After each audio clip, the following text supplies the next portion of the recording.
Yo, what's going on? It is 1 p.m. here in Crystal Lake, Illinois. It means it's time for another live stream. Today is Friday. We made it to the weekend, guys. January 19th, 2024. You know what? It doesn't really feel like it's a Friday today, but I'll take it. I mean, I think it's because we had the day off on Monday here in the U.S. I don't know if it's a bank holiday in other parts of the world, but I think that threw it off. You know, also I raced over the weekend, so that kind of throws my schedule off as well. But we made it. It's Friday. My wife is gone all weekend. She's in Portland where it's all icy. I think she'll be able to make it home today. One of her flights home already got canceled, but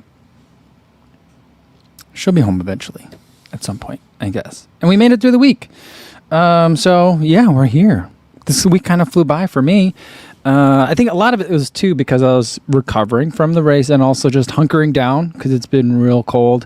I'm running a little bit late today because I got back from my room and I was so cold, really, really cold. And I wanted to make sure I had a hot cup of coffee before I came down here because it was just going to be too cold. Otherwise, I've got my hand warmers from the run today. Got them back in my pockets too, just to help keep me warm. So if you see me with my hands in my pockets like this, it's because my hands are still a little bit cold and I still got a little bit of a chill. But I'm here now. I'm warming up. I don't know if you'll hear the furnace going in the background too. Hopefully it's not too distracting. But we got a fun live stream for today. Got a package from the feed. I don't want to say better late than never, but I was hoping it would have arrived in time for Houston. But it arrived as I was leaving. It's like the day I left was the day it arrived. So it just missed me, but I was fine without it. But we'll take a look inside. But before we do that, let's say hi to everyone listening on the audio only version on the podcast. Hopefully you guys are staying warm. Because I certainly was not. I ran about 9 miles today, and it took about 5 miles for my feet to warm up. Once I got outside, my feet were cold and numb, and I thought I was going to have to call the run early, but after about mile 5, I was like, oh, I can feel my toes. So we'll keep going. And then it was fine, but it's going to be one of those days where I'm cold for the rest of the day, you know? All right. Let's see. All right. We did say hi to everyone on the podcast on the audio version, right? But we didn't say hi to everyone on the later but not lives. Welcome to you guys as well. Maybe you're underneath a very warm and heavy blanket as you're watching this right now. This is the number one. That'd be great because this is the number one podcast to listen to and watch later but not live when you're trying to warm up from after a long run. So, good on you. I mean, it's scientifically proven to aid with recovery.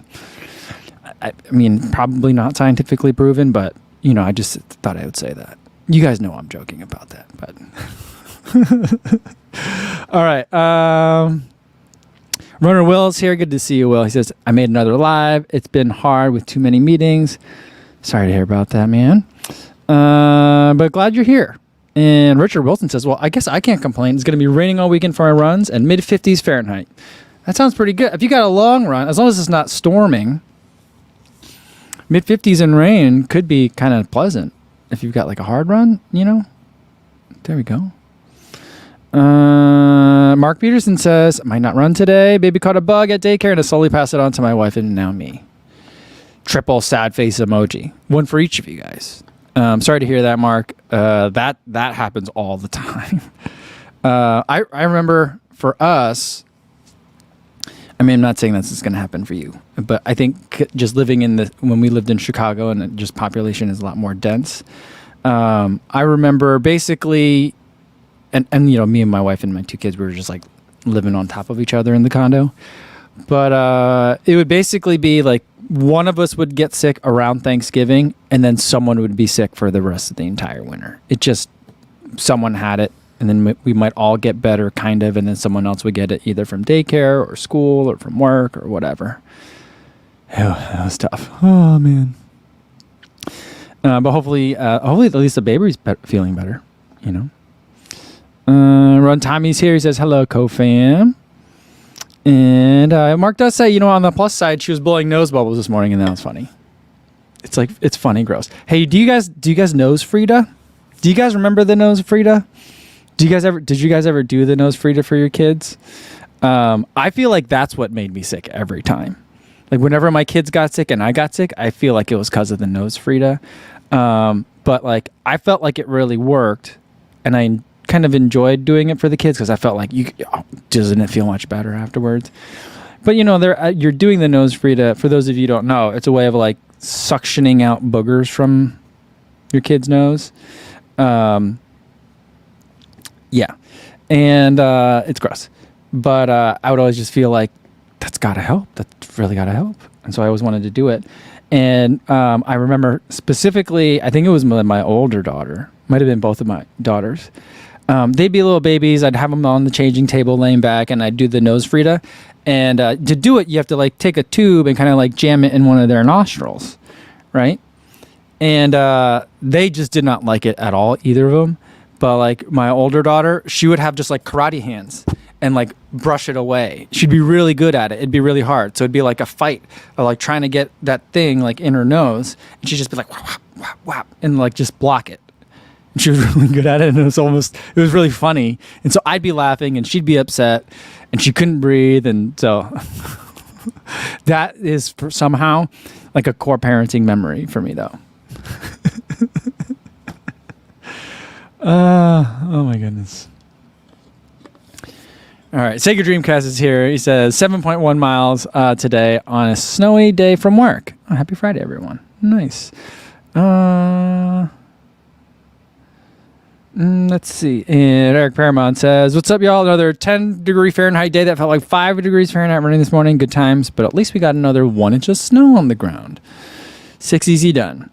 I mean, after a while, I do feel like there's a certain point where it kind of stops snowing in the winter, but all the snow still hasn't melted yet, and it's gross.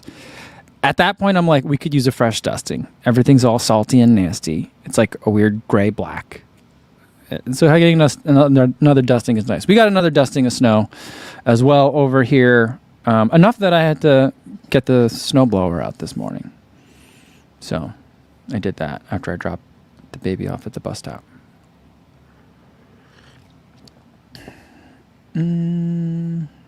Raj Kumar says, super fantastic Houston videos. Best of luck in London and Berlin and getting that 6-star medal. Well, thank you so much. Fingers crossed. I'm working on some plans. Hopefully things will work out. I don't know.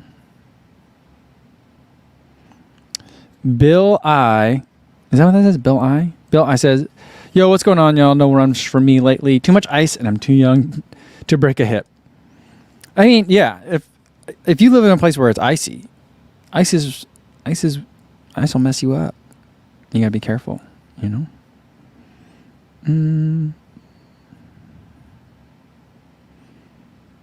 Raj Kumar says, Houston and shoes question. I'd like to share your favorite provision store. Also, will you consider a 50-mile review of Evo 1? It'll help us a lot. My favorite provision store is Phoenicia. It was the name of the grocery store that I went to. It's right by the convention center downtown. It's not the best grocery. I mean, they do have grocery, but it's like more like a city grocery store. And the thing that's nice about it is they got a really nice deli, a prepared food section, and also just like a lunch counter too. It's not really a counter, but like, you know, you could get pasta and stuff like that. So makes it useful. The only thing I wish they would have is the what are they, naked juices, the green juices and stuff. I like those. They don't have them, but they got lots of other stuff. So that's the one that I normally go to in Houston. And then for the Evo 1 review, I don't know. I'll review it again at some point. I'd like to run another I'd like to race a 5K or a 10K in the Evo 1. So, I mean, there's life in them. They don't feel that much different now than they did before I ran the race, in my opinion. And so I'll keep running them until I don't feel like they're great. And then we'll see where we're at, you know?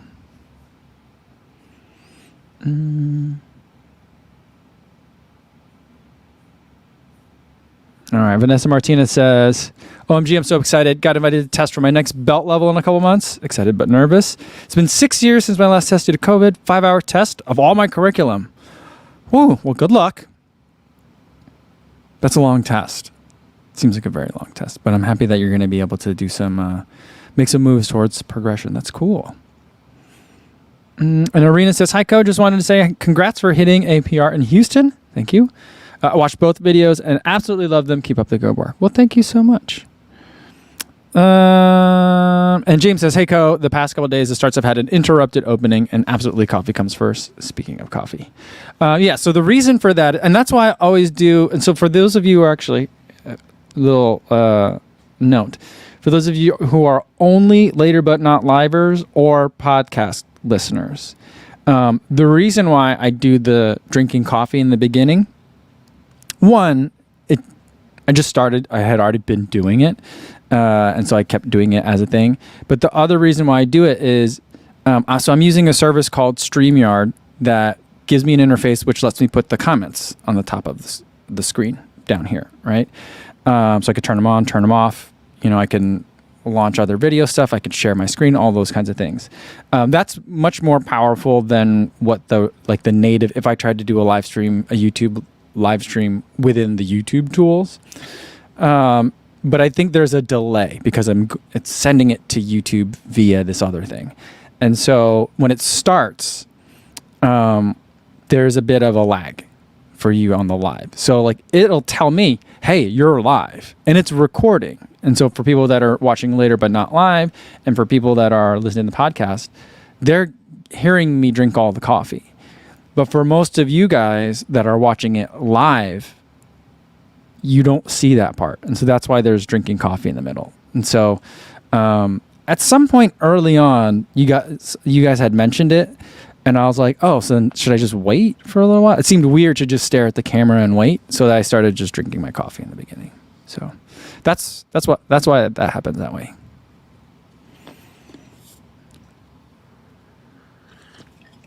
All right. Adam says, speaking of cold, I'm playing on hill sprints today. It's better outside, but it's still 30 degrees Fahrenheit. Outside or mill? For hill sprints, as long as Adam, I would say if you've got some sure footing, I would do that outside. 30 degrees Fahrenheit. That's going to be balmy from what you guys have been getting. You'll be fine. I mean, it depends on if the hill sprints come after a much longer run. Then if you've already been outside for a long time, then, you might not want to extend the amount of time outside. But if you're if the hill sprints is the workout, then I think you could do those outside. Yeah, exactly. Eric says, these days, 30 degrees Fahrenheit feels balmy. Yeah, today was 11 degrees here Fahrenheit. And in my mind, I thought it would be as warm as it was yesterday, which was 19 degrees Fahrenheit. I was wrong. There's a difference between 10 and 19. Sam Barkley says, yo, what's going on? Who's going to park run tomorrow? I'm aiming to get back under 24 minutes and gradually recovering from an injury. Well, Sam, good luck to you. Are you going to wear this costume or this outfit? It looks like, is that a costume? Is it just a hoodie? It's like a big yellow sweatshirt. Maybe it's a costume. I don't know.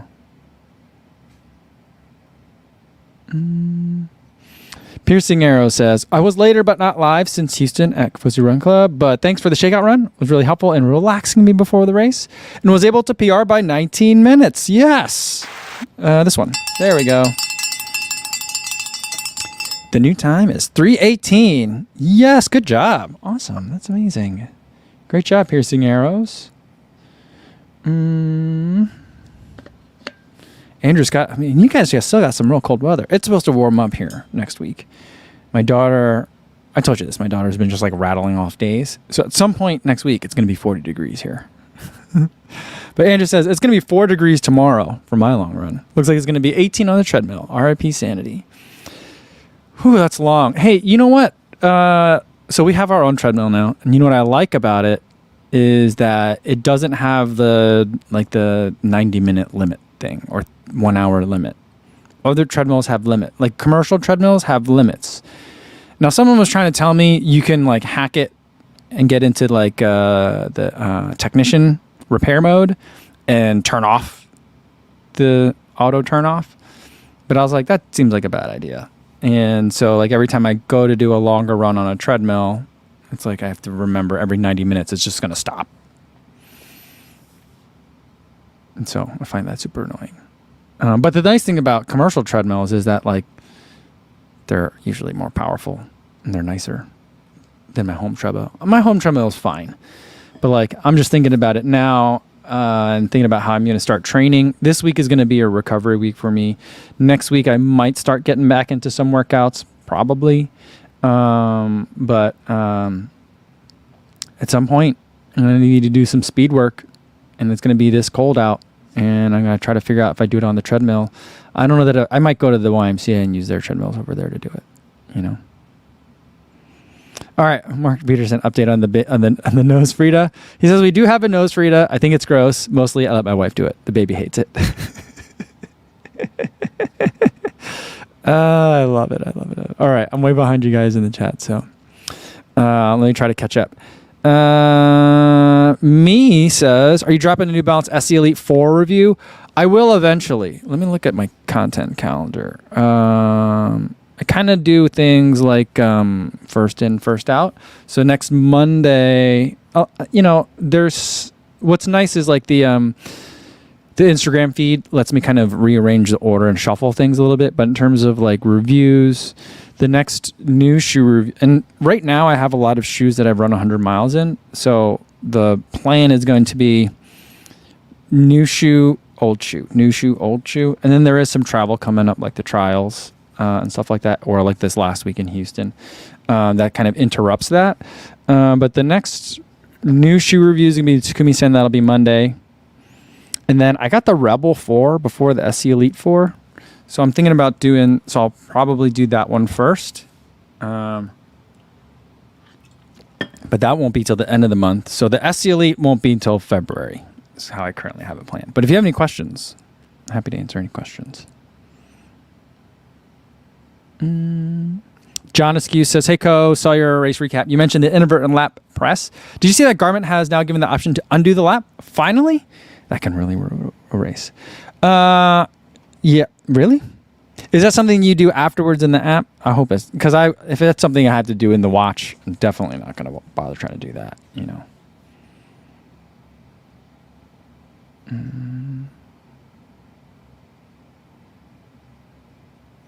308 Bar says, wondering if the treadmill is as effective as running outside. I feel like I don't get the same push or resistance. Is it different? Yes. Is it similar enough? Yes, in my opinion. And for me, frankly, depending on the treadmill, sometimes I feel like, and even if I use, so like I know different treadmills might be calibrated differently. Even the same treadmill, different units, depending on how long it's been since it's calibrated, could be different. Like when you're saying 9-minute miles, the motor might put out, X amount of horsepower. And over time, what it thinks is putting out that much horsepower might not be that much. And so it could be off, all those kinds of things. That aside, I think that depending on the treadmill, what I think is 9-minute miles can be very different from treadmill to treadmill. For example, on my home treadmill, I set it for 10-minute miles, and it feels way faster than 10-minute miles. The YMCA treadmills, which are much nicer commercial grade, when I set it for 10-minute miles, it feels super light. And so I set it for 9-minute miles, and it still feels easier than when my home treadmill is at 10-minute miles. Now, the way that you can kind of correct for that is to have a single measuring device that is GPS independent across those things, whether it's a watch set in treadmill mode, which I trust that very, very, very little. But if you have a foot pod, that could be the best way to kind of figure that out, to make sure that the efforts are as repeatably accurate as possible, or at least precise. If not accurate, but at least precise, like the same effort always measures the same, no matter what treadmill you're on. So there's like kind of that concern, but like, for me, frequently, it feels so much harder to run on a treadmill than it does to run outside. That's the main reason I don't like running on a treadmill. Otherwise, running on a treadmill is great. 0 wind. You can even have a fan if you're at home. As much water and hydration and nutrition as you want. And I can watch TV. A lot of times I watch YouTube videos. It's the only time I watch like Netflix shows or anything like that. Right now, I just started watching Peaky Blinders. Have you heard of that show, guys? It's good. I'm a little behind, but I like it. So like I love it. I love running on the treadmill. It's just harder than running outside for me by a lot. Ernest Cabagnan says, "Hey, Co, it's nice to be here. Any trips on treadmill workouts?" I would say there's kind of two things. One would be if you enjoy music or if you enjoy watching TV while on the treadmill, load up and do that. That's a great way to distract yourself. The other more practical thing is you have to adjust. If you're doing a speed session, you have to adjust your workout accordingly because treadmills take time and they do it intentionally when they switch between slow pace and easy pace. So recovery pace and fast pace. And so like for me, when I'm doing my 6 by 6 minutes at threshold and 1 minute recovery, I might be walking for the recovery. And then I usually wait till the watch ticks down to about 3 or 2 seconds. And then I start jogging and then get into the next rep. So it only takes 2 or 3 seconds for me to go from walking to rep to work speed. On a treadmill, that could take 15 seconds. And so you would want to start hitting the button. You got to figure out what that delay is on your treadmill and do it that way. That's the only other advice that I have. I guess third thing is if you get a huge giant fan to cool you off, do it. Because then you got to think about it. If you're used to running in 30 degrees, 20 degrees Fahrenheit, and then all of a sudden you're running inside with no air and it's even 70 degrees, 65 degrees even, which would be chilly for indoors, that's going to feel real hot. I have a home, treadmill where I can close the door. And so like I usually just run in my shortest shorts and no shirt, even in the winter on a treadmill, EDG says, do you use 2x4? I've never tried 2x4 before.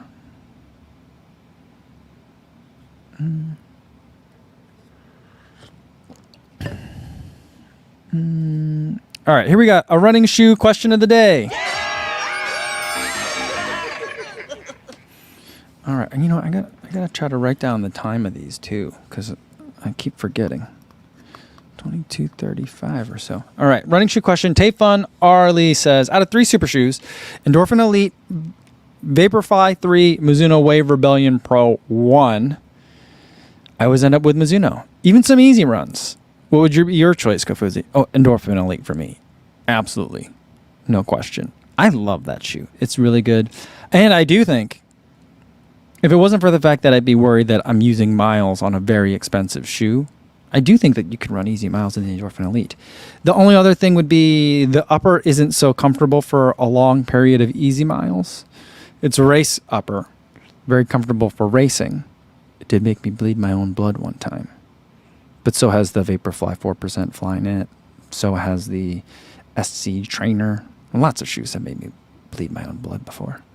But other than that, it's a very snug but race-fitting upper. And so, but the foam itself, I could run easy miles in them. But it's best for marathon and threshold level speed work. I love that shoe. That's the one I'd pick easy. All right. What else we got here? Calvin Wong says, you guys have a lot of... I mean, it makes sense. You guys want to talk about treadmill stuff because it's been wintry for a lot of the country. Calvin says, depends on the person, but I find that my easy runs feel harder on the treadmill at the same paces while workouts feel easier. I don't have to focus on hitting the paces, just keep the legs moving. Oh, I could see that. But for me, what I have a hard time with is like when I get deep into a rep, like and you're just staring at the same thing over and over again, I find it really hard to stay focused on working. So that's the hard thing for me. I mean, I don't know. I don't know what it is. Focus is a real issue for me when it comes to working hard. I just start daydreaming. I don't know if it's a self-defense mechanism or what, but like I just start daydreaming and the next thing I know, I'm running slower, or what that translates to on a treadmill when it's a constant speed, and I can't slow down myself, is I'm like, oh, how much is left? Oh, still that much left, huh? Okay. Oh, this is hard. So that's kind of what ends up happening for me.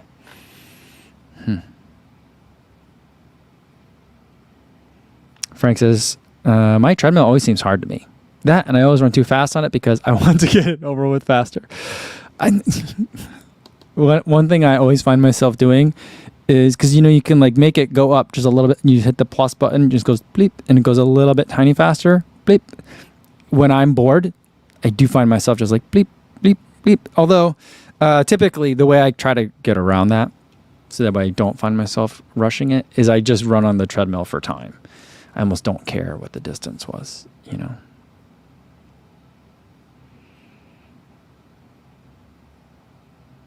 All right, John Askew says, the lap undo button is by hitting the down button on the watch within 10 seconds of hitting the lap button. Only works for manual button presses. All right, John, I'm going to try that. But there's no way that I'm going to remember that and be able to execute that properly. I'll try at my next workout. See if I could do it. Or maybe I'll just, not during a workout, because I don't want to mess up the splits on a workout. But because usually I don't manual lap for workouts. But maybe, I'll try it.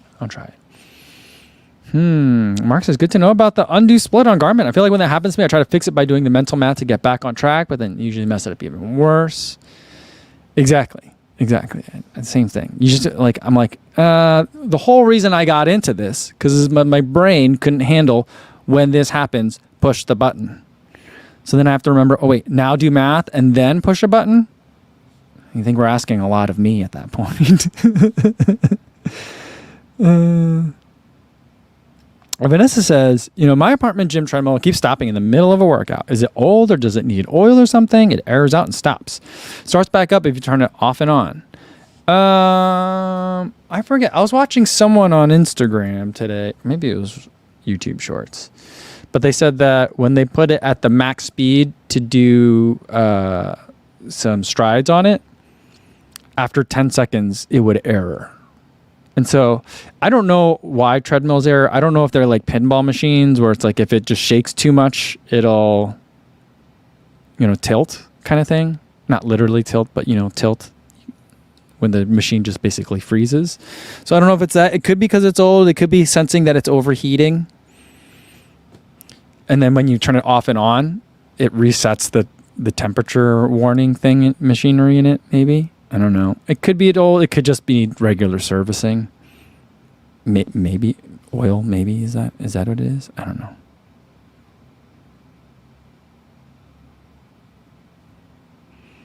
Jong Bahoy says, I feel like I'm running harder on treadmills. Same.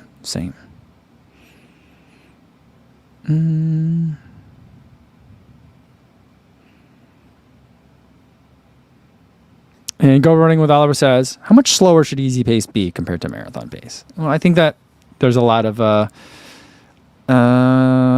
debate on that. For me, even if I go with Sage's recommendation that I should run around 9 minutes for my easy runs, that's over 2 minutes.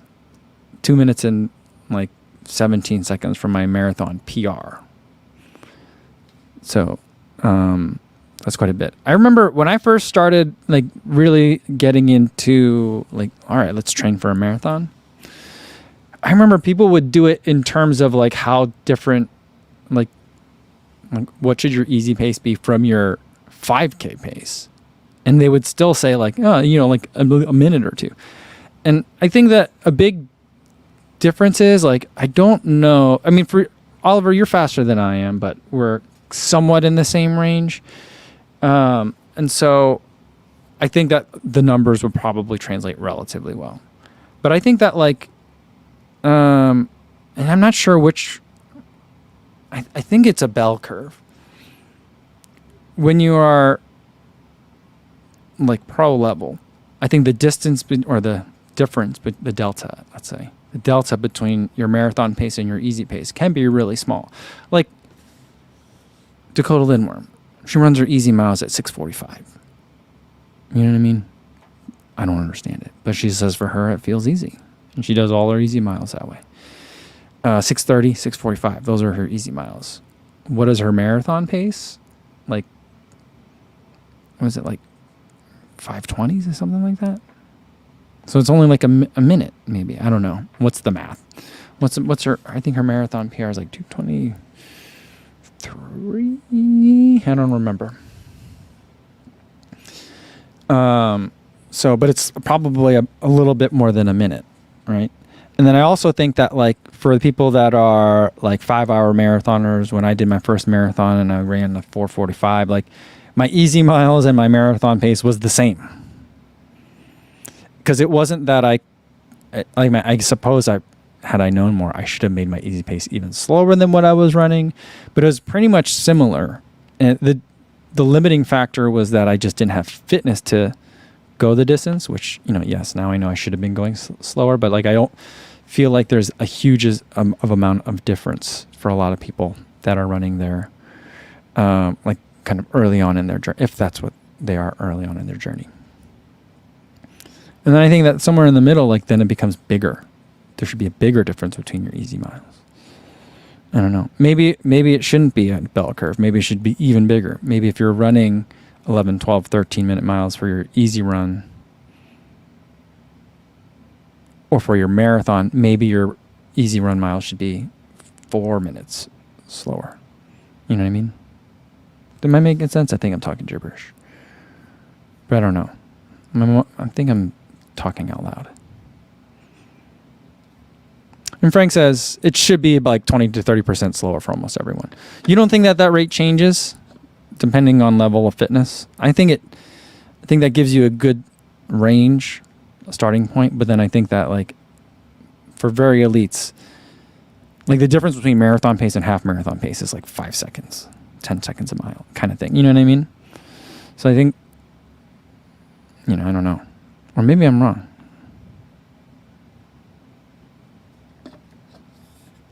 EDG says, do you take any running supplements?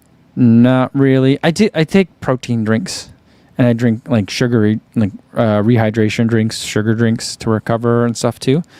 But other than that, no. A lot of people have been talking about creatine lately, and I'm like, oh, I remember when creatine was popular. Remember that? I was in college then.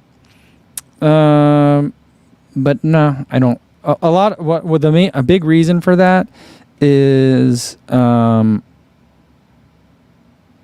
when I had vertigo, and we talked about my vertigo yesterday, but when I had vertigo, it seemed to get worse when I took a multivitamin. I'm not saying that multivitamins make you sick or give you vertigo. Not saying that at all. But for me, in my experience, I was taking I was like, maybe there's a dietary imbalance, and that's why I'm getting dizzy. So I was like, let's take a multivitamin. I tried caffeine elimination. We tried a bunch of different dietary things. But taking a multivitamin seemed to make it worse.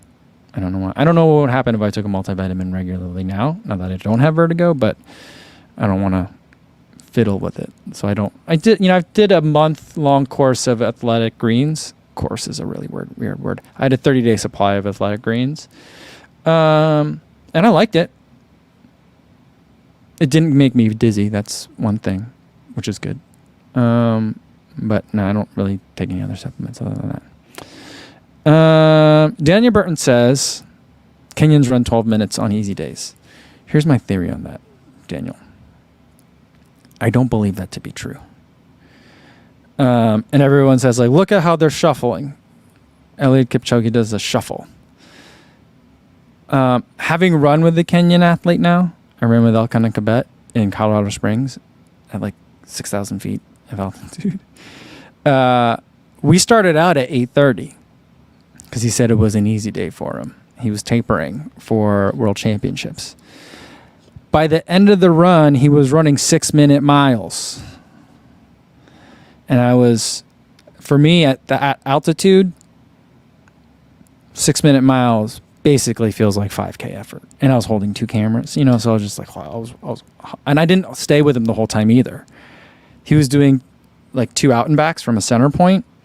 I went out a little bit. He went further, and then I ran the other way. And then he ran like 12 miles. I ran like 4.5.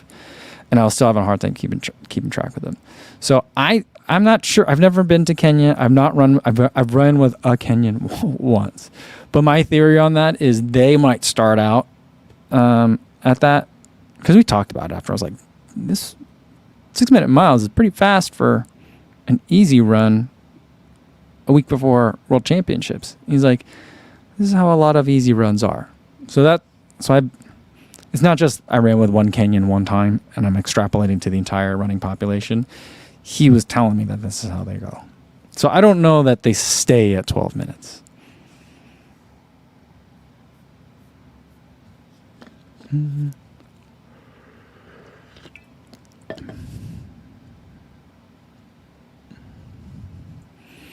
All right, Piercing Arrows, another shoe question today. Which is the right button? Is it this button? This one. Piercing Arrows, what's going on, man? Says, do you feel a noticeable difference in foam bounce in extreme cold weather? I say yes and no. Yes, shoes don't feel as bouncy in really cold weather, but I don't think that's all about the cold effect on foam. I think a lot of that is the cold effect on feet. So that's one thing. Now, I wouldn't say, like, will you feel the effect very significantly if you left your car running shoes in the car overnight in the winter when it's like below freezing? Yeah, you will feel the difference there. But I have long been of the opinion that the effect of cold on foam is very much overstated. So, yeah, can I feel it? I feel a difference when I'm running in cold weather. Is that because the cold is making the foam feel firm, or is it because the cold is making my feet feel crappy? I'm not sure. That I can't parse out. Jeffrey Alice says, do you have a particular diet when training? Let's look at the timestamp too. 37:14. Do you have a particular diet when in training? I don't really. I try to eat more, and I try to eat more frequently. Deep into a marathon training block, I usually have a craving for either ice cream or cereal before bed, especially if it's summer training.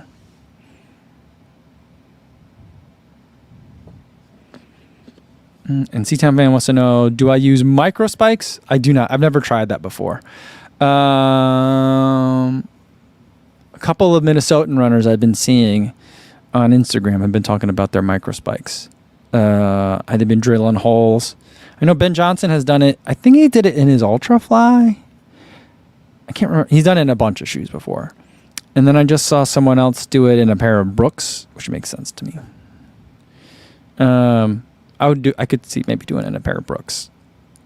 But for the most part here, the road that I run, because I'm very close. I mean, we're in the subdivision here. It's very suburban, but very close to some rural areas, and that's where I do most of my running if I'm not on the bike paths.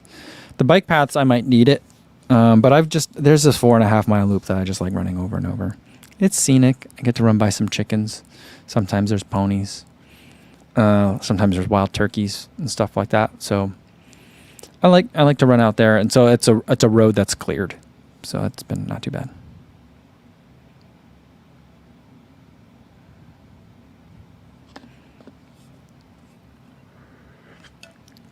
All right. Kenneth Pfaff says, box. Let's get to the box here, and then we'll get to another running shoe question after that.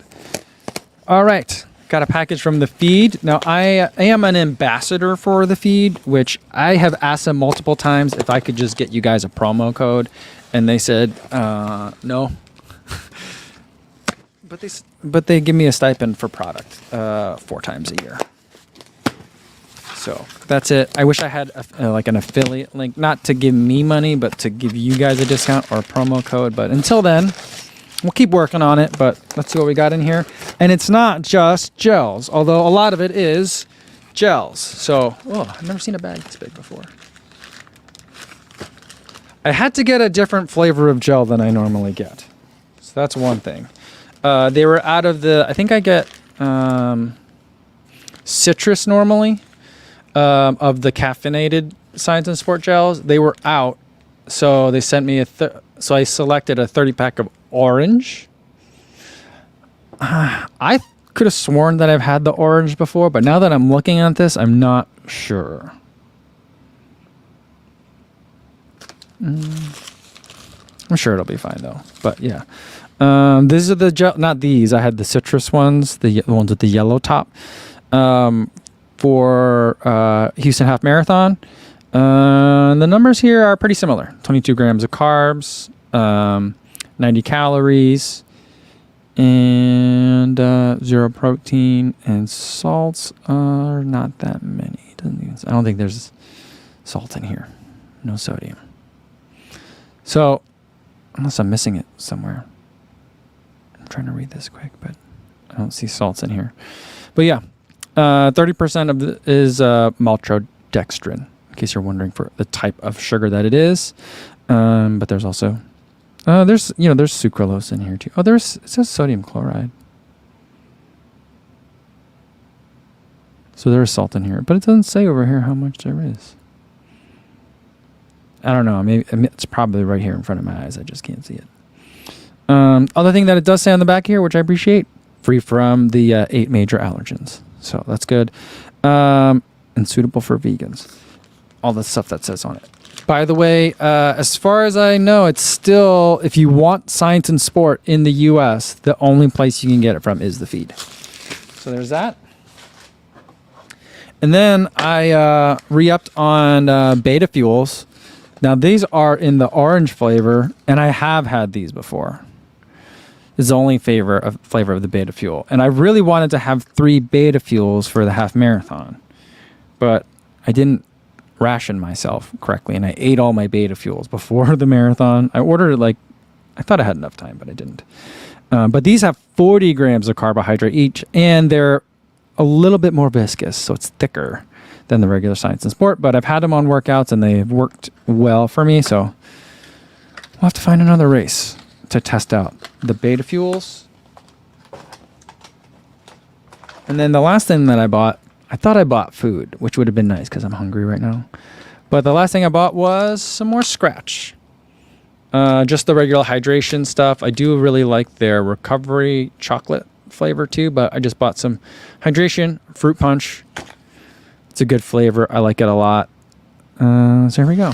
Each serving, there's 20 servings in this, and each serving has 20 grams of carbohydrates. So there you go. The reason why I like Scratch for 2 reasons. 1, it's tasty. And 2, I used one of those sweat meters before, the NIX, NIX, the sweat meter. And it analyzes your sweat, and then it suggests a hydration that you should choose based on your sweat profile. And it suggested Scratch to me, which I think I kind of had figured that out already. I was like, I don't know why, but I just like Scratch. Now there's scientifically proven data. It's not scientifically proven, but there's a sensor that told me that Scratch might be a good fit, and I agree. So those are the 3 things that I got in my pack today.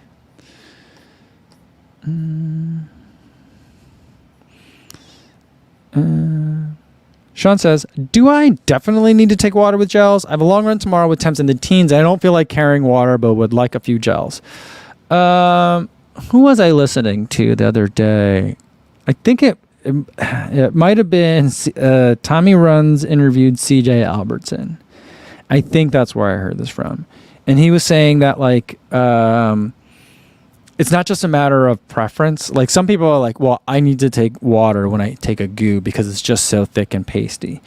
But CJ was suggesting that for people that get GI distress, it's because not having enough fluid to help push the gels through could be upsetting your stomach, to kind of shorten the point that he was trying to make. And so if you haven't had a problem with it before, then I think it'd be okay. But for me in Science and Sport, unless it's a very more than 15 miles, I won't bring separate liquid if it's a wintry run, because And usually in the winter, there aren't a ton of runs longer than 15 miles, just because it's hard to be outside that long. But because I'm not sweating as much, and there's 2 ounces of fluid in each of those little packets. So you could just take a bunch of you could have a bunch of mums. You could take a bunch of the Science and Sport with you if you have that. But if it were goose, I would probably bring some liquid. The thing that I really get frustrated with when I'm running is that in the winter and I have to bring fluids, is that like front bottles freeze on you, and so then you're like literally running with ice packs on your body, and I'm just like, seems like a bad idea. So I usually put water in a bladder and I wear it on my back, then it won't freeze. But then the problem is the liquid that's in the hose tends to freeze, so it's kind of hard. Andrew Scott says the scratch horchata is the bomb. I don't think I've had the horchata, and I don't really love horchata. Maybe I just haven't had good horchata, but I don't know that I like it. And Sega Dreamcast says scratch fruit punch is the best. It's tasty, isn't it? I don't think I like all their flavors, but like they're just like straight up regular flavors are good, you know. And Ivan says, what's the difference between the beta and the regular? Just the carbs. I think the ratio of sugars is slightly different, like the maltodextrin. So like this one, yeah, the maltodextrin to fructose ratio is slightly different. It says it right on the package. The 1.08. 1 to 0.8. I'm sorry. So that's it too. Yeah, and then the viscosity. It's a little bit thicker. So those are some other things. But yeah, you're cramming in 41, it says 41 grams of carbs here. I think the same amount of calories, 160, right? Is that what I said for the other one? No, the other one is 90 calories. So more calories, more sugar. I think a slightly different ratio of simple to complex sugars. So it helps you ram more sugar into your bloodstream faster, I think. Shannon says, I ordered the 5 Martins for $5 on the feed and only got 3. So I emailed and they sent me 5 more. Okay. I like Matt from the feed more and more every day. Yeah. I mean, you know what's like, it goes back and forth. Sometimes it feels like the feed is a giant company. Other times I feel like the feed is Matt just bought a whole bunch of stuff, y'all, and he's like distributing it from his garage. You know what I mean? In a good way. But like even this, like they used to send like the 30 box, you know, because like if you buy a pack of 30, it usually comes in a box that they sell to like running stores. So you just rip the top off and then each one stands up nice and pretty. But I think now they're buying a maybe even bigger bulk. And so they're not getting the boxes every time. And so now there's just 30 in a bag. They used to do they were like the first ones I ever saw to do I call it mix of 6, but like the mixed pack of Martins. Because, you know, you could either buy a box of 12 of the calf or 12 of the regular. They would do like on the website, it'd be like 6 and 6, 6 calf, 6 regular, and charge you the same amount of one box. And when you would get it, it would just be 12 gels in a brown paper bag. Like a marathoner's version of like a Hobo 40, you know what I mean? And I'm just like, is this really efficient or is this janky? I don't know. I'm not sure. It's both. All right.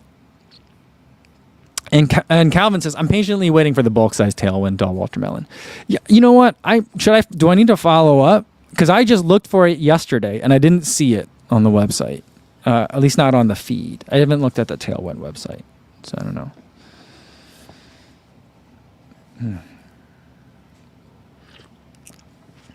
All right, now there was another question up here.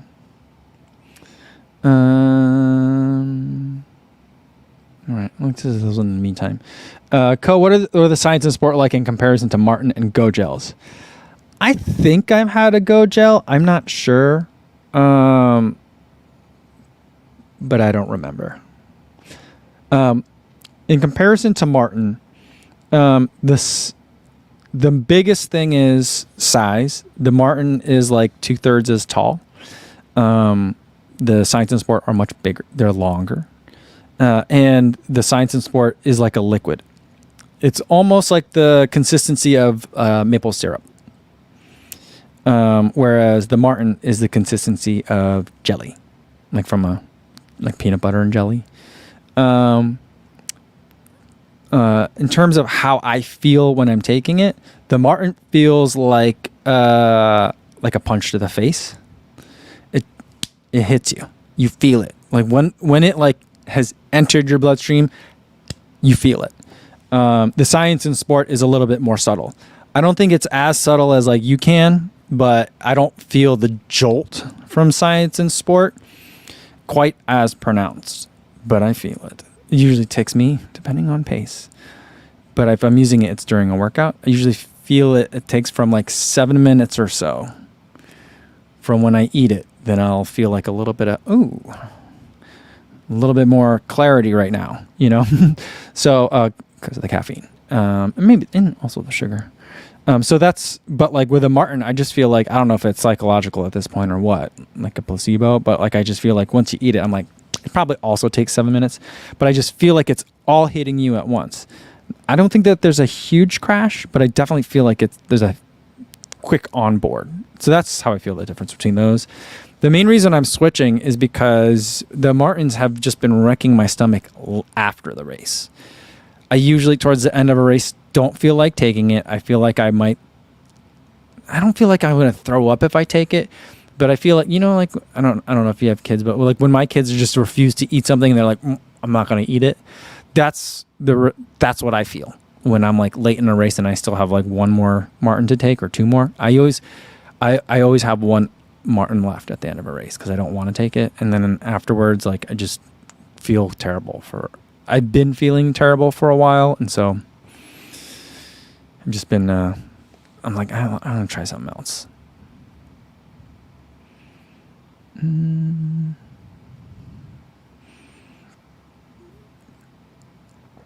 Let's see. Where did it go?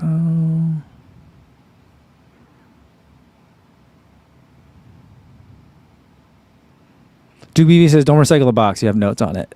Well, I'll send a message to Daniel as soon as we're done here.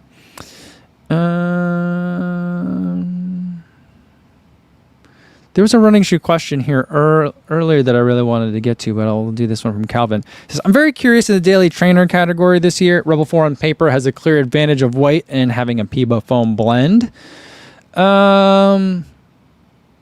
Yeah, I felt this way. I felt analogously when I first started running in the Rebel 3. I felt a little bit underwhelmed. And I'm feeling that again in the Rebel 4, but for very different reasons. So far, I'm really liking the Rebel 3 more. By a lot. So far, and I've done 2-3 runs in the Rebel. I'll probably take it for like a long, not an easy run, but like not a tempo run. No, I guess tempo is the right word. I'm going to do a long run, probably either at the end of this week or at the beginning of next week, just to kind of kick off marathon training. Not a long, easy, but not marathon pace work. Just some like constant effort for an extended period of time. And I think the Rebels will probably be a good choice for it, or at least it'll be a good test for it. And I don't know, it just... I know I have this problem a lot, and people seem to get mad when I point out that like the Boston 12 doesn't feel like a Boston. It's a fine shoe, but it doesn't feel like a Boston.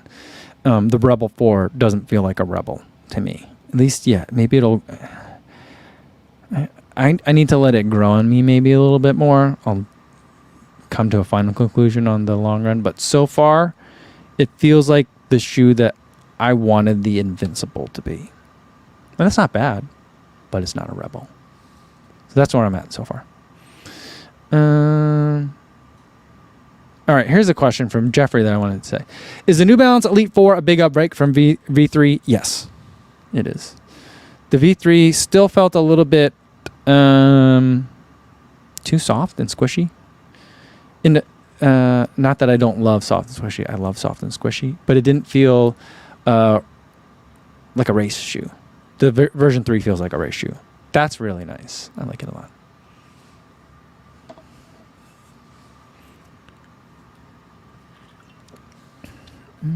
All right, let me catch up to you guys. We'll do one more, and then we got to get going for today. I actually don't have a phone call today, but I have a long list of to-dos that I've been putting off, and my wife's coming back home today, so I got things I got to take care of before she gets back. Don't tell her. Yeah, and Getting Friend says, you know what? Name recognition should mean something. Don't call it that if you don't want the comparisons. That's how I feel about it. Like you didn't have to call it a Rebel. And I mean, part of me is like, if this had the label 880 on it, I'd be like, what a fantastic upgrade. It's different foam it's not Fresh Foam X, so it can't be an 880 right now. But like if they were able to achieve the same result using different foams to get, I don't know. I think the PIBA part is exciting, and I think some people are disappointed that it's a PIBA EVA blend. But I think that I suspect right now that New Balance was might have been worried about two things.